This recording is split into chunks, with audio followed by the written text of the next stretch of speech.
So what comes next for the Catholic Church? A college of cardinals is going to hold what's called a conclave to elect this new pope, but this is not going to happen right away. Join us live with more insight on that process and the legacy of Pope Francis. We're joined now by Professor Elyse Raby with Santa Clara University's Religious Studies Department. Thanks so much for joining us. Hello, thank you. Glad to be here. Can we talk about Pope Francis's legacy? 12 years, he focused on asylum seekers, migrants, poverty, climate change. He did back off some issues of abortion and homosexuality, although we should note in 2023 he did allow the blessing of gay couples. How do you think he's going to be remembered? I think first and foremost, his legacy will be broadly one of mercy and compassion, regardless of the particular hot button issues that people may have been seeking some changes from him on. He always put the loving mercy of God as known in Christ first and foremost. And so for Francis, any changes or possible changes to doctrine or to church practice or to church structures needed to have that missionary impulse at the center. If those reforms weren't coming from the heart of the church for the sake of the good of the world, for bringing the mercy of God to the world, then those reforms weren't central for him. So some people might remember him for his stance on climate change. Others might remember him for ways that he did not act on issues of women's leadership in the church in terms of ordination. But in any case, I think he'll be remembered for embodying the mercy and compassion of God to the world. He did have some very serious issues on his plate. Even as soon as he took the helm, we're thinking of the sex abuse scandals, which were a focal point at that time. And he established his commission to hold the bishops accountable. I've seen that plan being called the church's most comprehensive response in decades. Is there an internal influence that he also had on the Catholic Church? Absolutely. And some of those reforms to the reporting procedures for sexual abuse is one of them.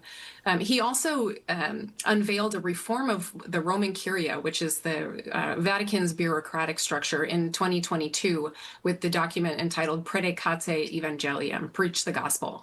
And in that document, he reformed the church structures to be a bit more efficient, but he also made it possible for lay people, including lay women, to hold positions of governance and leadership in that form in the Vatican and in dioceses around the world for the first time. Yeah, and in politics, I mean, he really didn't shy away. As we've mentioned, he spoke out on a variety of issues, tackled some really hard ones. He's the first pope to address Congress.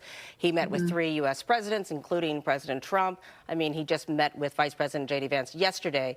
I imagine those interactions will be part of his legacy and also a look at when people talk about what's next for the church, continuing those conversations.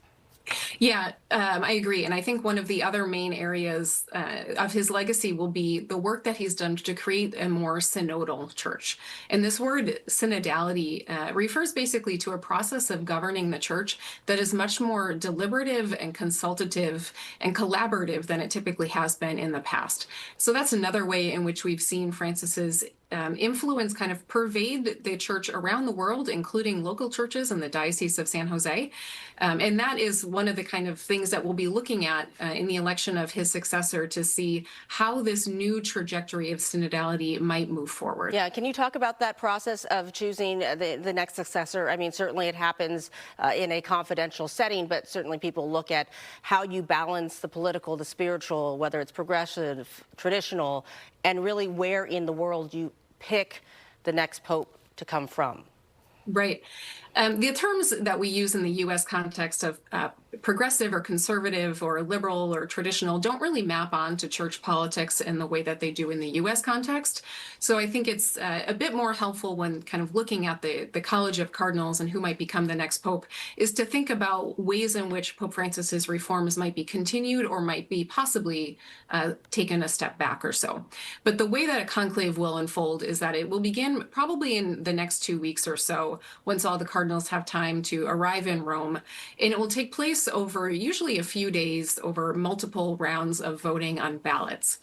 There are currently about 130 cardinal electors. Those are leaders in the Catholic Church who are under the age of 80 and therefore eligible to vote in a conclave. And it is their task to gather in Rome and spend time together in prayer and discussion and discernment to try to work together to see who God might be calling to be the next leader of the Catholic Church. And so we'll see in a few weeks that process of voting begin to continue.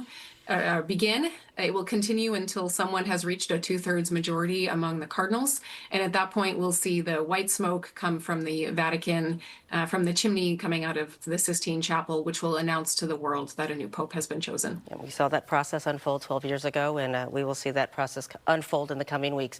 Professor Elyse Raby, we have to leave it there, but thank you so much for joining us tonight, and thank you for the insight and expertise. Thank you.